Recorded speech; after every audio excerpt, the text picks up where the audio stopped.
Nothing of substance ever happens, ever, without pain and without fear being involved in it. Like, you have to fear losing something to fight for it. You have to hurt for something or because of something to really appreciate the value of it. And like, it sounds philosophical until you're at war. And when you're at war, you realize how powerful of a truth that is.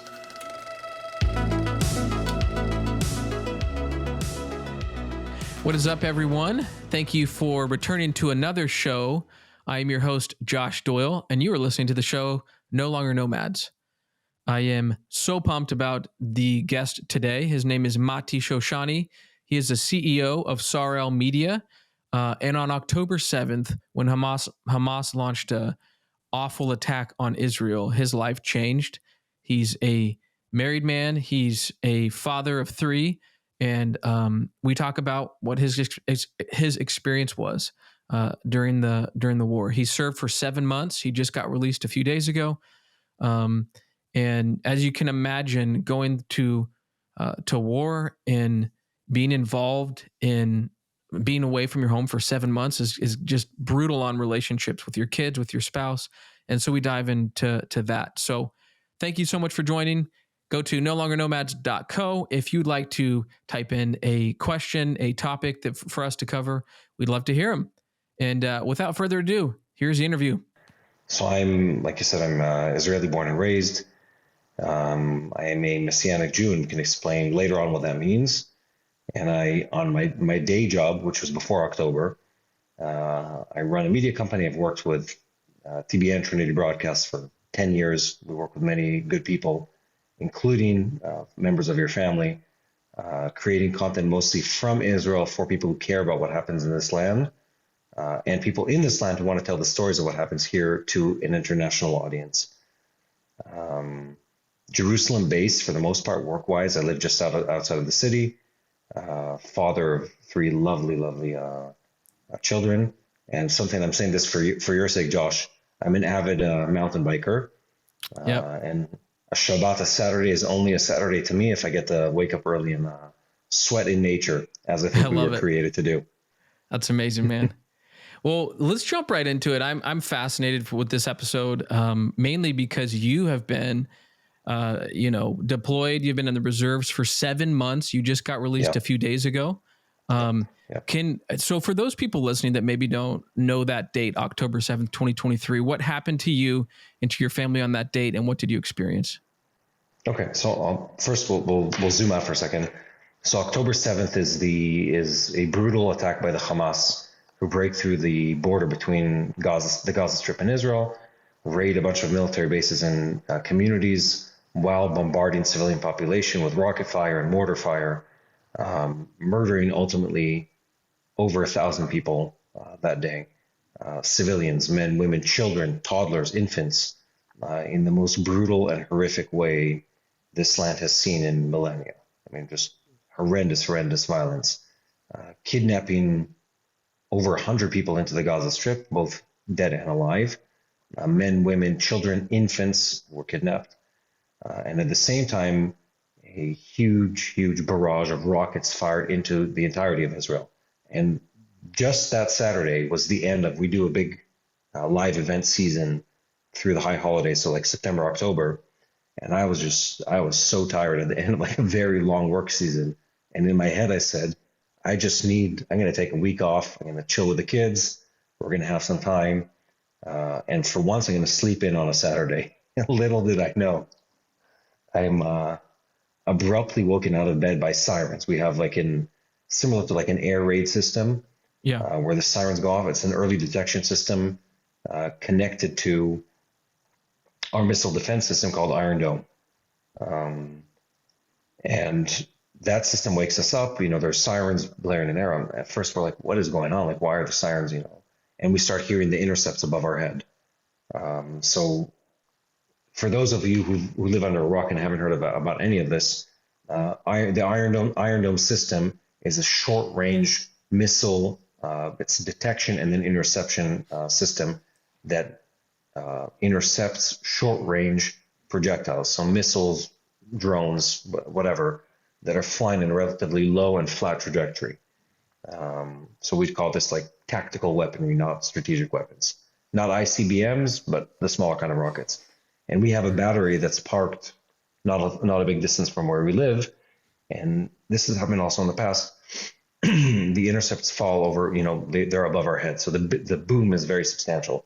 So I wake up, my wife wakes up, we're in bed, and we're hearing the bangs, boom, boom, really like shaking the house. Yeah. We run downstairs. We have, I'll say this again, for those of you who haven't been to Israel, every home in Israel built after 1992, because of the lessons learned from the Iraq War, where they fired enormous missiles at Israel. We have bomb shelters within our house, or sort of like a safe room in our house. It's mandatory when you build a new home. So myself, my wife, our kids, we run into this room that's downstairs. Our bedrooms are upstairs. I open my news app and it says rocket fire on Israel. Like, okay. Then I go into Telegram. First, the Israeli news sites. You start seeing the initial like reports on violence. Then I'm like, well, it seems like there's a lot more going on, but they're not reporting anything internally. I go into the Arab Telegram channels, the Hamas channel, some of the Palestinian channels, and then I get, so that's, let's say 7:30 a.m. maybe on Saturday, get an image of what's been going on. See people being shot in the streets of Israeli cities by armed terrorists. People, bodies being dragged into the Gaza Strip. Just like, brutal violence. They were not ashamed of any of it. They were very, very open about everything that happened, and they were proud of it. And then the news starts coming in. What's really been happening? Hundreds, then thousands of terrorists. The reports sort of like evolve. Yeah. Have crossed the border into Israel. They've killed, they've tortured, they've maimed, they've raped, they've kidnapped. And I just remember sitting on the sofa, with my head between my hands. My wife says, "What's going on?" And I'm like, "This has never happened before." I tell her, she's like, "Well, where's the army?" I said, I don't know. We've never seen these kind of images. We've had many. I've grown up with terrorist attacks. This was not a terrorist attack. This was an invasion of like a demonic evil force into the country. And then I think within the hour, I start getting text messages from my reserves unit saying, "Hey, we're going to be called in. Go pack your bags." I have a unit that I belong to in northern Judea. Pack my bag, get in my uniform, put on my boots, and report to the unit. Sign on a weapon. By 12:30 p.m., I'm already, I have a gun, I have equipment, I have many of my soldiers. Where I was, for the size of unit I was commanding, I had considerably more soldiers than you would typically have. Sure. In a considerably bigger area than you would typically have. And I've been in reserves from October 7th all the way through the beginning of May. So 7 full months of reserves. Not something we typically do. And you use the word deploy. We're a defense army. We're not we're not a roaming like war machine like the American army or other armies where sure. People are expected to disappear for 2 years. And not only that, I mean, I'm a reservist. I've done my service in the IDF many years ago. And we usually go in for short stints, nothing like this. And I found myself for 7 entire months in changing roles, but in the same area, protecting the civilian population of Israel within Judea. And I just got out. It's been a crazy season. What's the general sense of just the strain that this is putting on families, on marriages, on, being a father? Because all of a sudden, like you said, you're a working, busy man, and then all of a sudden you're on the battlefield for 7 months, and you get to see your family from time to time. But what kind of strain does that put on the ones you love? Well, it has most definitely been a traumatic event. You need to bear in mind there have been hundreds of thousands of Israelis in a country of 10 million who had to evacuate their homes for several months in the beginning of the war. The population of the Gaza that lives outside of the Gaza Strip, the population of northern Israel, we still today, in the beginning of May, have close to 100,000 people who have been displaced by their homes by Hezbollah fire and by Hamas attacks, or don't have homes to return to because they've been blown up, burnt, or sustained rocket fire. So you have a substantial percentage of the population that were directly traumatized. But even for my kids, they didn't see anything. Nothing specific was taking place that they could be part of. But just the shelling, the rockets, the bombardment, the news of what was happening is enough to leave a mark. Is enough to be traumatic, and it was. I mean, my kids are not very young, but they're of the age where they can understand how dramatic it was. And then when all of this is happening, and then schools are obviously canceled and stores are shut down. We're at a state of war for many weeks in the beginning of this, full on war. Their father disappears, just like that. I'm gone, and not only their father, also the fathers of almost everyone else in our community is gone overnight. And the toll of that on society is substantial. Then the kids start talking amongst themselves, what happened? And then you hear sort of these snippets of, we were attacked, and what did they do to the kids? And they kidnapped these people, they kidnapped babies, it's been an event. And for us personally, on paper, my kids are fine at the moment. In reality, I think if you would imagine that you could go through this as a collective and not expect to carry trauma and not expect to carry, a reality shifting experience, then you're blind to reality. This has been a traumatic event on the greatest scale that we've experienced, definitely in my lifetime. And we were humiliated, we were brutalized, it hurt. And these are my countrymen, my countrywomen being brutalized, being murdered viciously, by these horrendous acts. And those images stay with you. And the knowledge of that stays with you.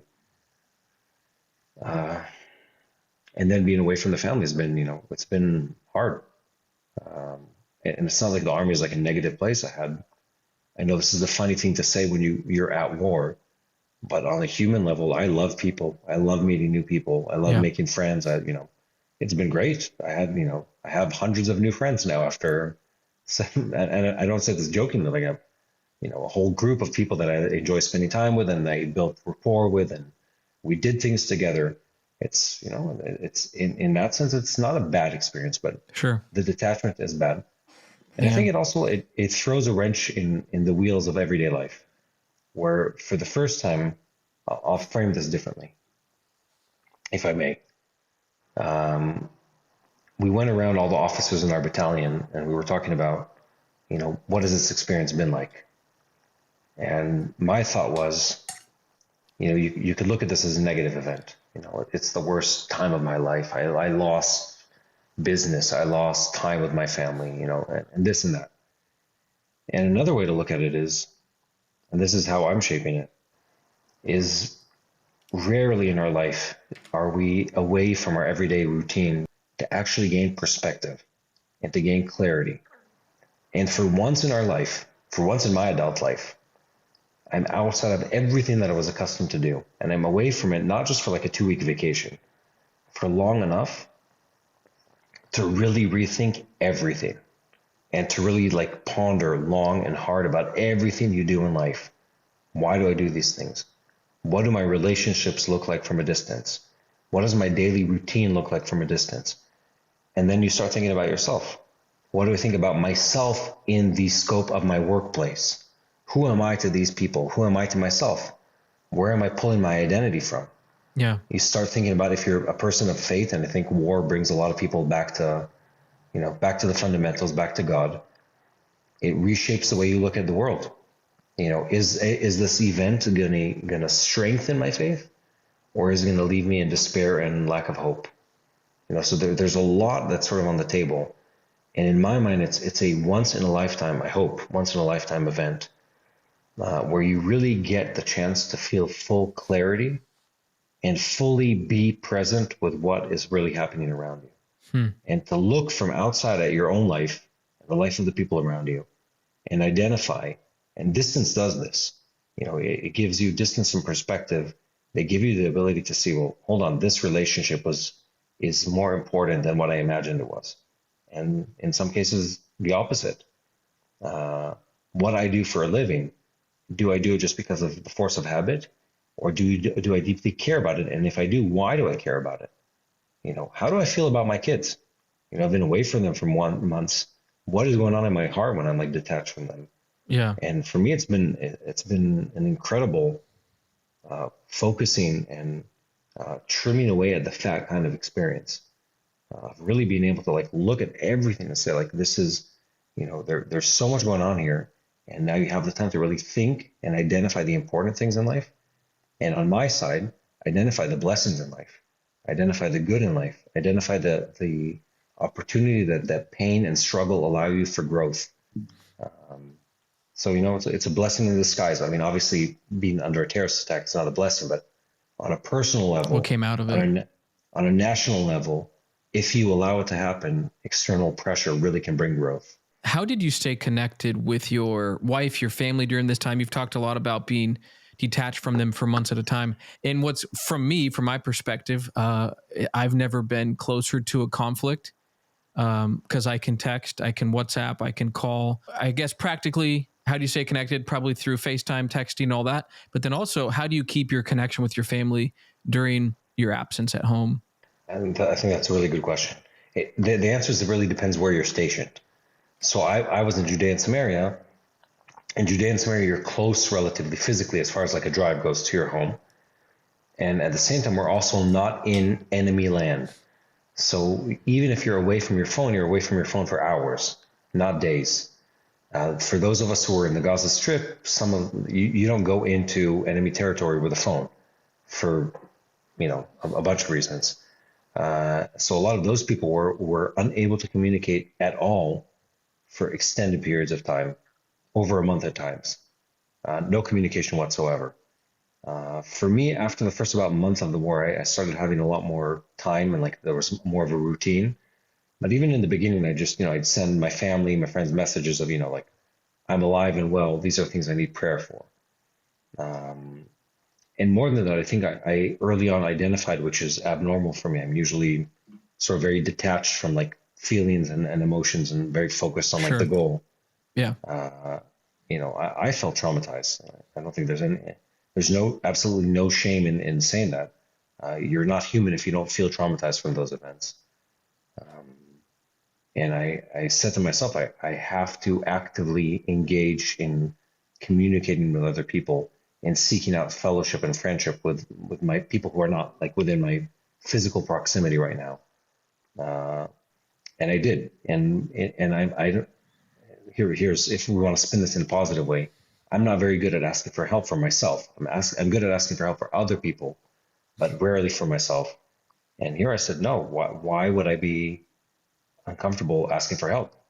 I asked for help. I said, I need, and it can be prayer. I need fellowship. I need friendship. I need someone to support me. I just need someone to have a beer with. Yeah. And I am a very blessed individual in having a large and supportive and loving family, extended family, and a circle of friends who care deeply. And for me, it was also amazing. There were people outside of the country, yourself and your parents included, who made a very conscious effort to keep in touch and remain encouraging. And usually, and I say this about myself, I mentioned this earlier, this war was an opportunity to sort of like remove some of the calluses over the way I look at life. Usually when people ask you, Josh, how's it going? And let's say I'm not like your best friend and you're on the way, from one side of the office to the other, you'll just say, everything's good, man, and keep walking. And you'll rarely say, thank you for asking. I've been having trouble with my kid. They're having trouble in school. Can we sit and talk for an hour? Right. You know what I mean? Yeah. And usually it's not the right thing to do.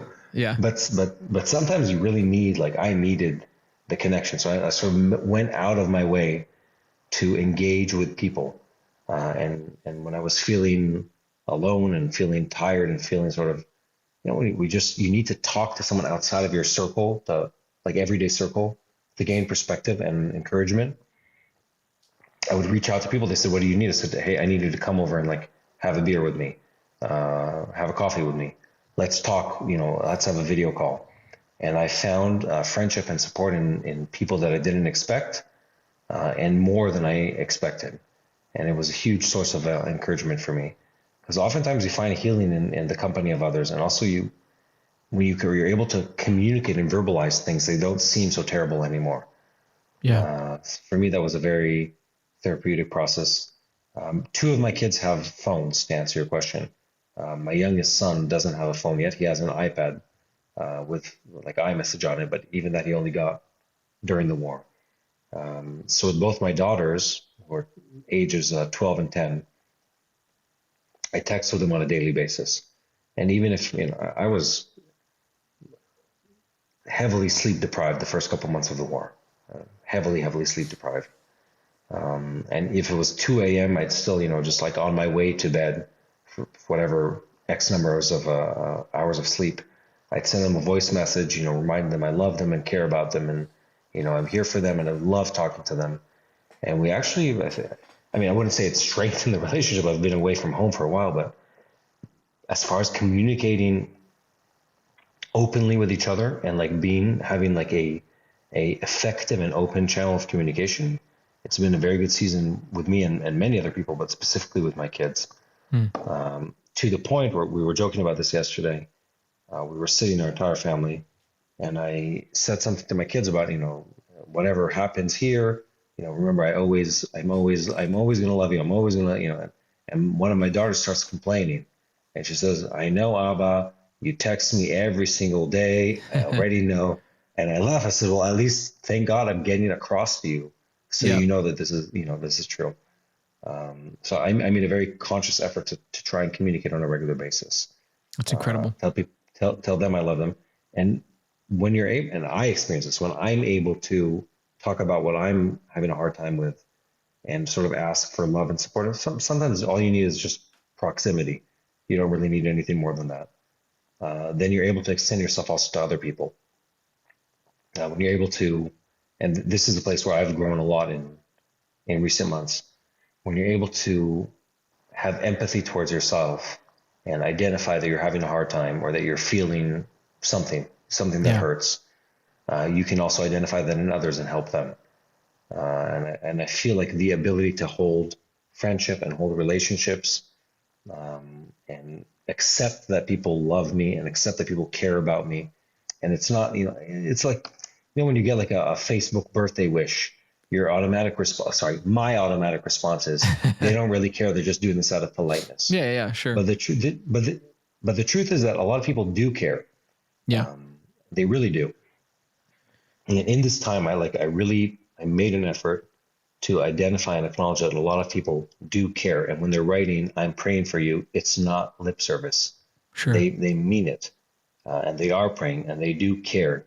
And I absorb that love and I absorb the care and I absorb the prayers internally and held that sensation, that feeling. It was hugely encouraging for me. And I was able to encourage others. I encourage my soldiers and encourage my family, my friends, because when one is able to see the hope, to feel love, to feel direction, to feel what the next steps are, then you're able to inspire other people to do that. So good.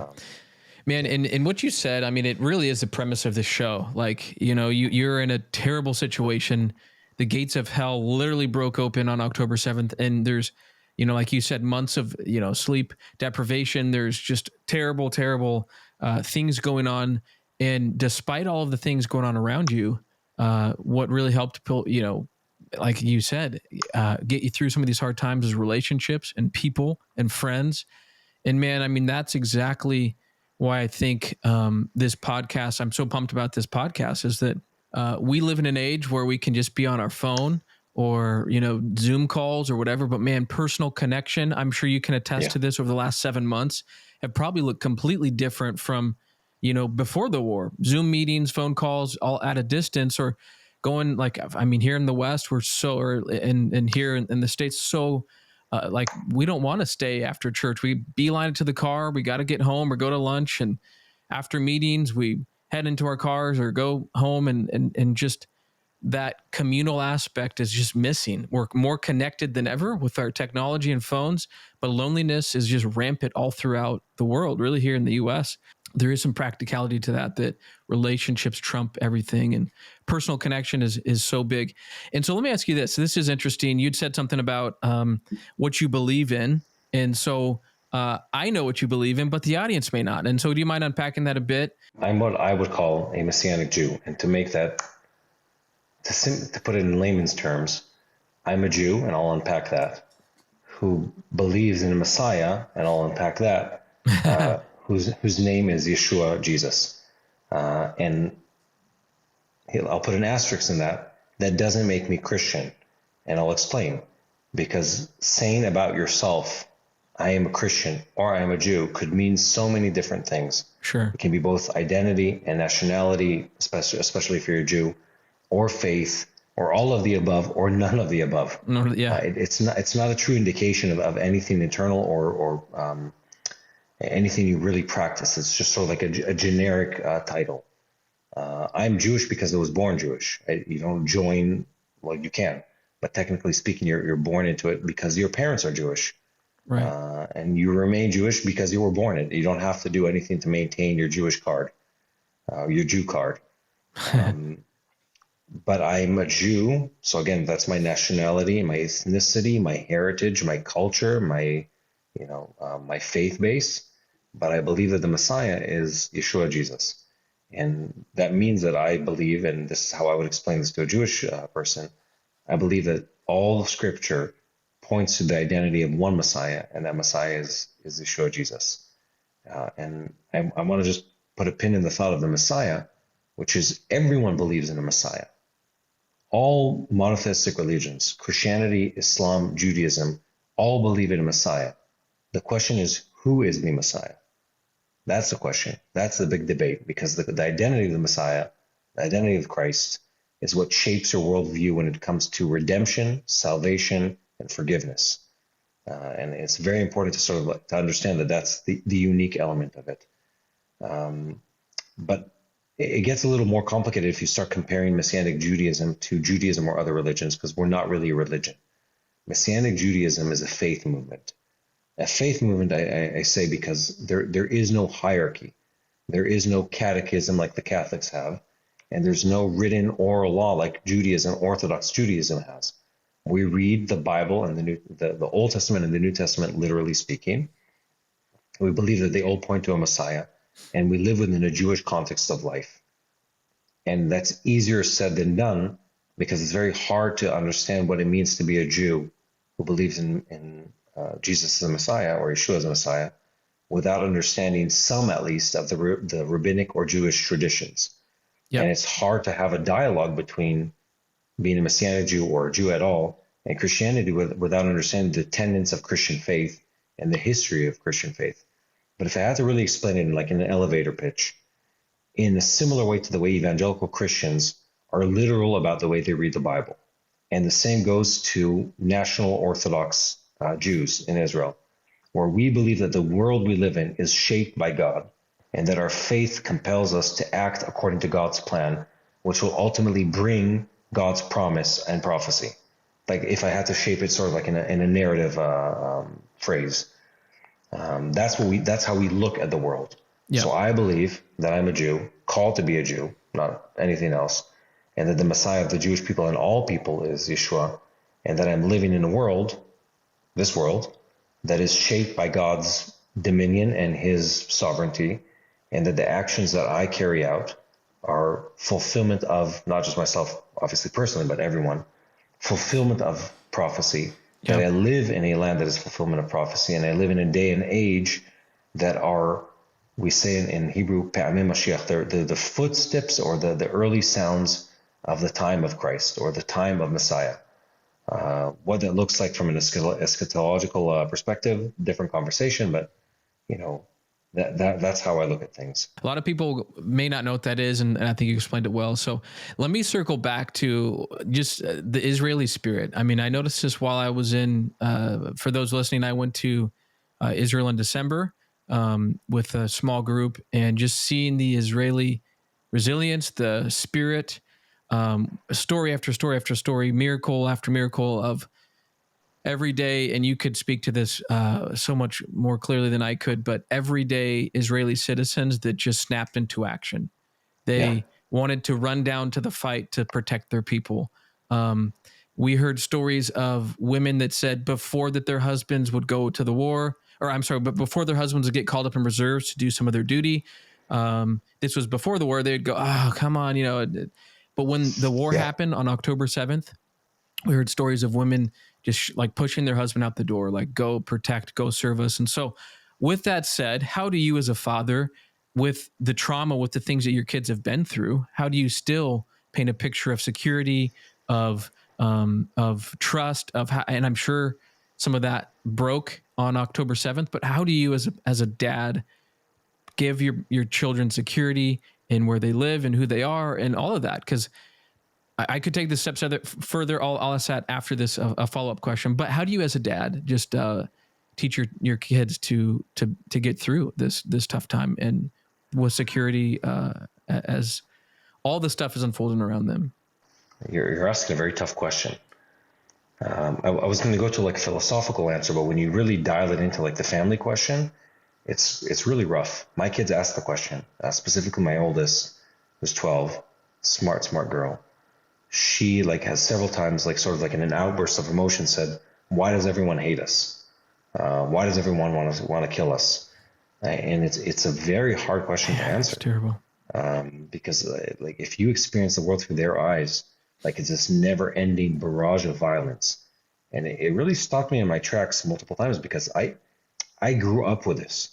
Like we grew up in this country where like we went through in my lifetime the 2000 Intifada, where like buses were blowing up on every city corner in this country for years.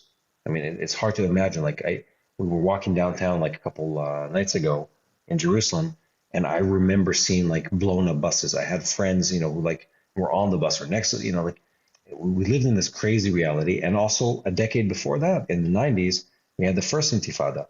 And before that, in like our collective memory as Israelis, we've grown up with this exposure to violence and hatred and attacks, and it almost comes as second nature to us, but not to my kids. They didn't grow up with that, and they don't understand. And we had to explain to them, these people are, and I think this is, and I'll take this to a positive place, where when you're unable to explain it in practical terms or logical terms, it's not because of the color of our eyes, and it's not because of the shape of our nose. They hate us because they hate our God and our faith. They hate us because they are hatred. They hate us because their identity is hatred and violence. And I try to explain it. It's not an easy thing to explain. These people are envious of us. They're envious of what God has done in this country, and they're envious of what God has promised this people, the Jewish people, and by extension, those grafted in to the promise of God. They're envious of it, and they're illogical in their actions. They don't make any sense. Their hatred is supernatural in the same way that the love to Israel is supernatural. They deeply, deeply hate us. But when you take it to a collective mindset, you're 100% correct. This country experienced a moment of togetherness and unity that was very, very, very powerful for months. So powerful. When the war started. I was looking this up a second ago to not botch the quote. And the quote is, "If you don't know where you are going, every road will get you nowhere." And it's said by Henry Kissinger, who's a very divisive character. Yeah. But the flip side of that is, if you know where you're going and you know where you've come from, all roads lead you to the right direction. And it takes an external pressure to walk in the right direction. And we had, as a country, like we're thinking the year before October 7th, we're all over the place as a country. We had demonstrations against this and for this, and not a moment of unity at all in Israeli history. And that moment sort of just slapped us across the face, and it was this wake-up call, like, shut up, everyone, and listen. This is where you're living. You're in the Middle East. You're fighting a holy war of biblical magnitude against a demonic, there's no nice way to say this, against a demon-possessed enemy who are evil beyond explanation. That's what you're fighting. Yeah. And they're your enemy, and you're the good guys in this story. How are you going to act together? And that moment of just sobering up from like this drunken, fog of hedonism and Western pursuit of happiness and personal success. It disappeared in a moment. Everyone was like, wait, here we are.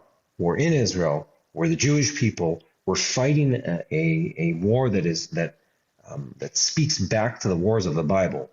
Amalek, the Amalekites, the pure evil that must be destroyed and stopped because they've demonstrated who they are. Let's go to war. And I think there was this moment of shift where everyone in the country was volunteering. Everyone in the country wanted to do whatever they could to serve. We were getting phone calls, night and day, of people trying to volunteer back into reserves because they were already released from the army because of their age. So, very powerful moment of reckoning. And I'll say this differently, and I know we're nearing the end. One response, and this is the childish and immature response, is every time something bad happens to you, to say bad things have happened to me. Right? That's like that. That's the childlike response. Yeah. And the mature spiritual response is to say that when you look back at history, both personal and collective, nothing of substance ever happens, ever, without pain and without fear being involved in it. Like, you have to fear losing something to fight for it. You have to hurt for something or because of something to really appreciate the value of it. And it sounds philosophical until you're at war. And when you're at war, you realize how powerful of a truth that is. Wow. We've experienced as a nation humiliation. We've experienced pain. We've experienced fear that I'm 40, in my entire lifetime, we've never experienced anything like that. And I hope we don't again. And that has given us an opportunity that will not be given again, to have clarity, to have a sense of purpose, to wash away and throw away the things that lack substance and direction and importance in our life, and focus in on what's important. And what's important, as we're God's is that we are God's people, in God's land, in God's time, doing His work for an end and a means that He has, set before us. Not sure how it's going to play out. Yeah. But it's this moment of where everyone's like, okay, we understand we're in this together, and we understand that we're going somewhere, and that this is important. And then once you have that collective certainty, you're able to translate that to yourself and then channel it back to the people around you, your family, your immediate family, and then friends and family. And to say that I look at this way. I have experienced trauma and pain and fear and discomfort to an extreme degree that I wasn't expecting. And now I have the opportunity to grow. I have the opportunity to mature in my worldview.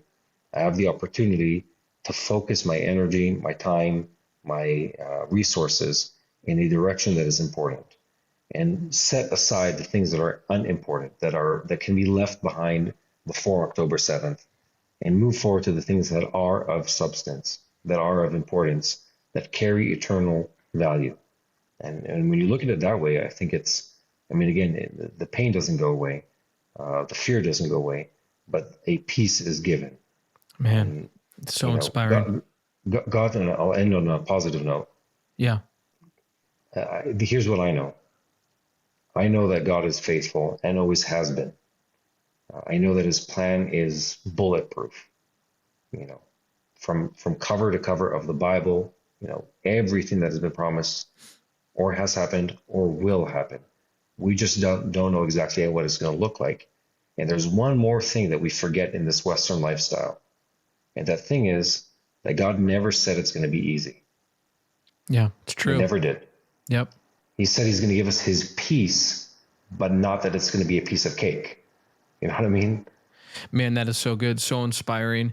I have two more questions that I'm thinking about that would take us much longer on this, and I know we're getting late, but maybe just in a nutshell, for people that are listening, what's the next step in this war?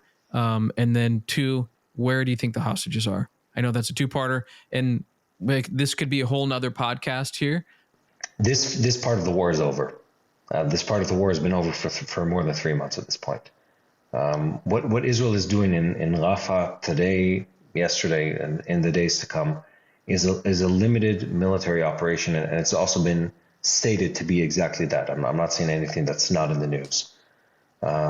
Because there's a huge humanitarian crisis with over 1 million refugees in Rafah, we're not going to be able to maneuver to the degree that we were in northern Gaza in that area. That said, one of the important aspects of this operation was to remove the connection, both physical and financial, between Hamas in the Gaza Strip and the Sinai Peninsula.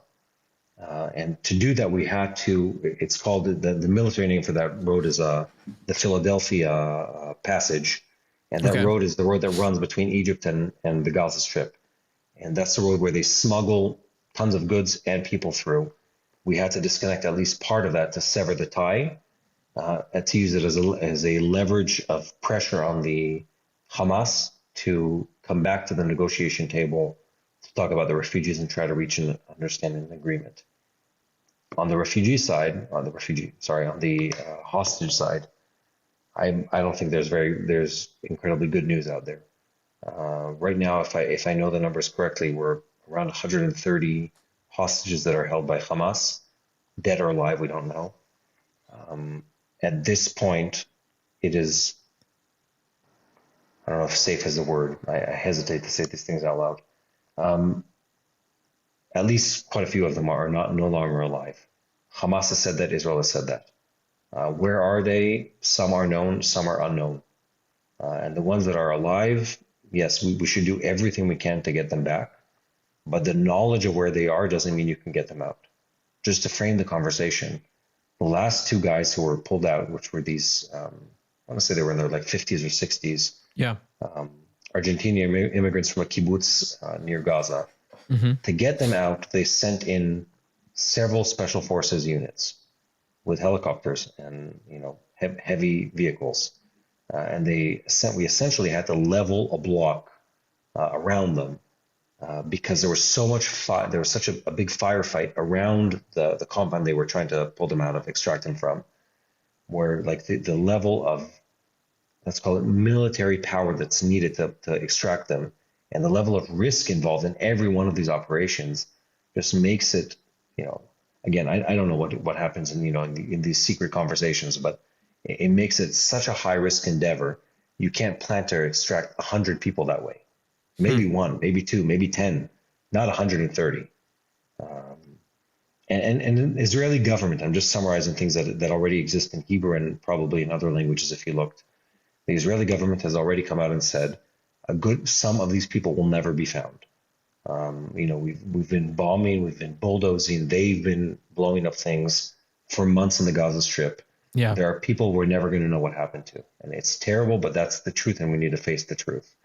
And for everyone else, we're going to do everything we can, and we really are doing everything that we can to get them back. But, and I think this is an incredibly important but, you can't allow that, or we can't allow that, to weaken our resolve to completely disarm the Hamas. Because Hamas can't continue to exist, because there is no peaceful version of Hamas. There is no, there is no PG version of Hamas. They're always R-rated, always. There's nothing in between.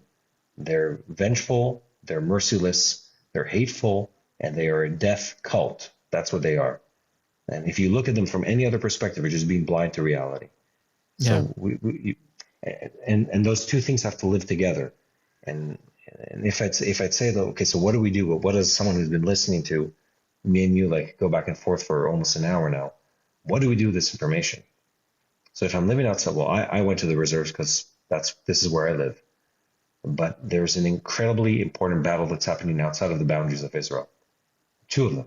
One's a spiritual battle, and another one is for the hearts and the minds of people around the world. And the anti-Israeli, and they call this pro-Palestinian. Nonsense. It is not pro-Palestinian. It is anti-Semitic. It is hateful. It's anti-God movement. And I don't want to go into the conspiracy theories, but clearly people are behind this. People who care nothing for the Palestinian people are behind this. People need to know about what's happening here. People need to know the facts. They need to have content like this podcast shared so they can learn more about it. And people need to pray for what's happening here for two reasons. One, because prayer works, and we know that for a fact. Two, because when you pray for something, you care about that something. It keeps you close in heart and mind to that cause. And we need the prayers. We, the Israeli people, we, the followers of Christ in this land, we, the IDF soldiers, we need people around the world to continue to pray and support what's happening in this land, and do it from an educated perspective. You need to consume media, you need to consume knowledge. But in the end, it comes back to faith. Do you believe God is sovereign in this situation? Do you believe that whatever it looks like today, things will work out in the end? And pray through that. Don't pray through despair. Don't pray through fear. Yeah. Pray through hope. Well, man, tell the people where you're putting content out yourself and how we can find out what you're doing. Good question. So one, if anyone ever wants to come and produce some content in Israel, we're here for you. Just look us up online, or me on social media, or Sar-El Media, SAREL media.com. And also, we create a lot of content for TBN. It's called TBNIL across all platforms. Doing very well online in recent months. There's a lot of content there. There's podcasts, there's shows, there's news updates. Pretty much if you want to keep up to speed with what's going on in Israel, we have content for you. And we'd love to connect. We'd love to meet with people. We'd love to stay in touch with people. I think that's why we're here. Awesome. To inform and educate and put something in people's hearts. Love it. Well, man, thanks again for joining the show. Got to have you back. Thank you for having me. Soon. All right. Take care, man. We will. Awesome. All right.